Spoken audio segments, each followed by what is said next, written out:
बच्चों, आज हम पाठ सिल्वर वेडिंग भाग 3 पढ़ने जा रहे हैं। हमने जो पिछली वीडियो में अंतिम पंक्ति जो पढ़ी थी वो थे, वे चाहते हैं कि उनका बेटा, वे यहाँ कौन हो गए? यशोधर बाबू।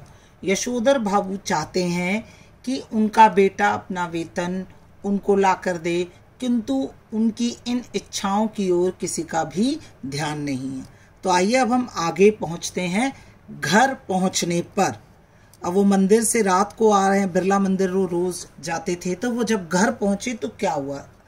सब्जी का झोला लेकर टूटी फूटी सड़कों से गुजरते हुए यशोधर बाबू जब अपने घर पहुंचे तो उनकी द्वारा दशा द्वारका से लौटे सुदामा जैसी थी।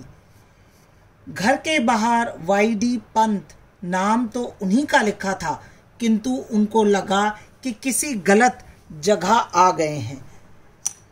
क्वार्टर के बाहर एक कार थी, कुछ स्कूटर मोटरसाइकिलें खड़ी थीं, बहुत से लोग विदा ले दे रहे थे। बाहर बरामदे में रंगीन कागज की झालरें और गुब्बारे लटके हुए थे और रंग बिरंगी रोशनियां जली हुई थी। बड़ा बेटा भूषण कार में बैठे हुए किसी साहब से हाथ मिला रहे थे और कह रहा था, give my warm regards to your father. Yashodhar babu की समझ में अभी तक कुछ नहीं आया था। यशोधर ने देखा कि उनकी पत्नी और बेटी भी बरामदे में खड़ी है, कुछ मेम साहबों को विदा कर रही हैं। लड़की ने जीन्स और बगैर बाह का टॉप पहना हुआ है। पत्नी ने होठों पर लाली और बालों में खिजाब लगाया हुआ है। अब खिजाब किसे कहते हैं? जो डाई, जैसे आप कहेंगे, सफेद बालों को काला करने वाला लेप। यशोधर बाबू को यह सब समहाउ इम्प्रॉपर मालूम होता है। अब आगे देखिए, परिवार से वार्तालाप। यशोधर चुपके से घर पहुंचे तो उनके बड़े बेटे ने झिड़की सी लगाते हुए कहा, बब्बा आप भी हद करते हैं। सिल्वर वेडिंग के दिन 8:30 बजे घर पहुंचे हैं, अभी तक मेरे बॉस आपकी राह देख रहे हैं। यशोधर ने शर्मीली सी हंसी हंसते हुए पूछा, हम लोगों के यहाँ सिल्वर वेडिंग कब से होने लगी है? यशोधर के भांजे चंद्रदत्त तिवारी ने कहा, जब से तुम्हारा बेटा 1,500 महीना कमाने लगा है, तब से। यशोधर बाबू को अपनी सिल्वर वेडिंग की ये पार्टी समहाउ इम्प्रॉपर लगती है, अतः उनको विवाह की 25वीं वर्षगांठ पर केक, 4 तरह की मिठाई, नमकीन, फल, कोल्ड ड्रिंक्स, चाय व विस्की सब अच्छी नहीं लगी। उनको यह भी मलाल है कि जब वे सुबह ऑफिस गए थे तब तक इस आयोजन की कोई चर्चा तक नहीं थी। जब उनके पुत्र भूषण ने अपने मित्र सहयोगियों से यशोधर बाबू का परिचय कराया तो वह many happy returns of the day का थैंक यू कहकर जवाब देते तथा जिनके नाम उनको पहले बता दिए थे उनको Y D Pant home ministry Bhushan father कहकर स्वयं हाथ बढ़ाते। उन्होंने प्रयास किया कि भले ही वे संस्कारी कुमायूनी हैं, तथापि विलायती रीति रिवाज से अच्छी तरह परिचित हैं। इस समय भी वे किशनदा की सलाह पर चल रहे थे, जो कहा करते थे कि आना सब कुछ चाहिए। बच्चों के आग्रह पर वह केक काटने के स्थान पर भी जाकर खड़े हो गए।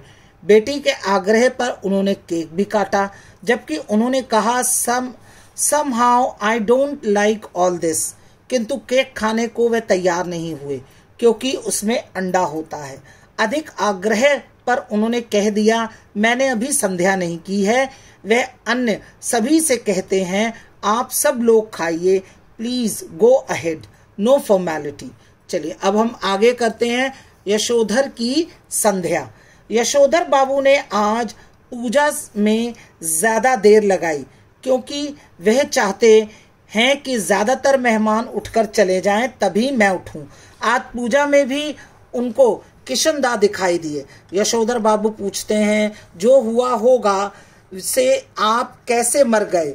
किशनदा ने बताया, भाऊ सभी जन इसी जो हुआ होगा से मरते हैं, शुरू और अंत में सब अकेले ही होते हैं। यशोधर बाबू सोचते हैं कि किशनदा आज भी मेरे मार्गदर्शन कर सकेंगे और बता सकेंगे कि अपने बीवी बच्चों के प्रति मेरा रवैया क्या होना चाहिए। मानो वे कह रहे हैं कि जैसे आज तू अकेलापन महसूस कर रहा है, वैसा ही एक दिन वह भूषण भी करेगा जो आज इतना उछल रहा है। इसी मध्य उनकी पत्नी ने आकर उनको झिड़क दिया, वे आसन से उठ गए। अंतिम भाग, आयोजन का समापन।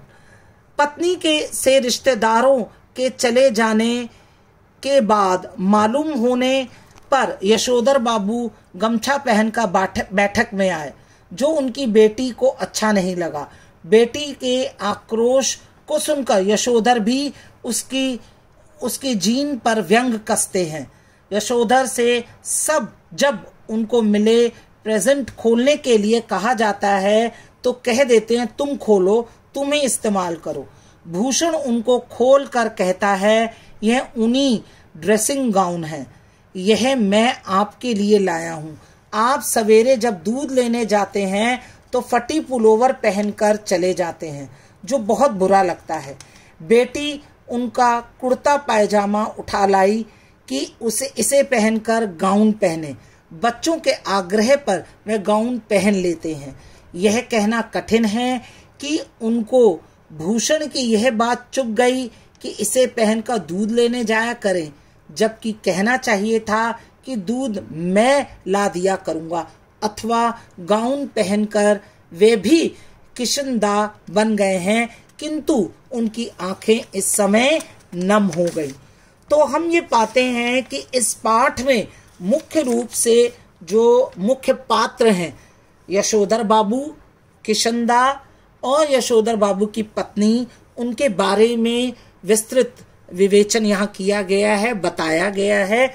तो आपको ये समझ में आ जाएगा कि जो पिता होते हैं, घर के बुजुर्ग होते हैं, वो अपनी शर्तों पर जीना चाहते हैं और अपनी जीवन शैली जीना चाहते हैं। पर आज के जो युवा होते हैं, जो आज के बच्चे होते हैं, वो अपनी तरह से जीवन जीते हैं। तो चाहे वो पिता हो, माँ हो, वो उन दोनों के मध्य क्या करती रहती है, मैंने अपने आप को मनाती है कि मैं बच्चों की भी बात मानूं और अपनी परंपराओं का भी पालन करूं। तो यहाँ भी आपने देखा होगा कि यशोधर बाबू जो है वो नए परिवेश में मिसफिट होने की त्रासदी झेलते हुए परंपरावादी व्यक्ति हैं। हर अधेड़ व्यक्ति की तरह वे अपनी पुरानी आदतों और संस्कारों से बंधे हुए हैं। उनका वर्तमान उनके संस्कारों से मेल नहीं खाता, अतः वे ना तो नए परिवेश को त्याग सकते हैं, न पुराने संस्कारों को छोड़ सकते हैं। अतः वे द्वंद्व में जीते हैं। जैसे साधारणतः जो घर के बड़े बुजुर्ग होते हैं, उनमें द्वंद्व, वो क्या ना करें, क्या करें, दुविधा में जीते हैं। यशोधर बाबू चारों ओर से के विरोध के बावजूद पिता का कर्तव्य पूरी तरह निभाते हैं। वे अपने बच्चों को बहुत अच्छी शिक्षा दिलाते हैं। वे उन्हें मानवीय रिश्तों और समाज संस्कृति से जोड़ने का भी भरसक प्रयत्न करते हैं, परंतु समाज की हवा के सामने टिक नहीं पाते। वे भरसक उदारता का परिचय देते हैं।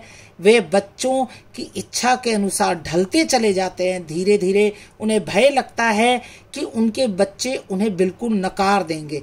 इसी कारण वे सोचने लगते हैं कि शायद उनके आदर्श पुरुष किशनदा को भी इसी उपेक्षा ने मार डाला था। माने नजरअंदाज जो समाज उनके प्रति रखता था, शायद इसी से ही उनकी मौत हुई होगी। कहीं इसी उपेक्षा से वह भी ना मारे जाएं। यशोधर बाबू के जीवन पर किशनदा का गहरा प्रभाव था। वे उन्हीं के दिखाए हुए रास्ते पर जीवन भर चलते रहे। जमाना बदलने पर भी वे किशनदा से मार्गदर्शन मांगते रहे। तो इस तरह से ये पाठ यहाँ समाप्त होता है। इससे संबंधित जो वर्कशीट है, जिस पर ये 2 प्रश्न मैंने आज दिए हैं, आपको इनको रूल शीट पर इसके उत्तर लिखने हैं। धन्यवाद।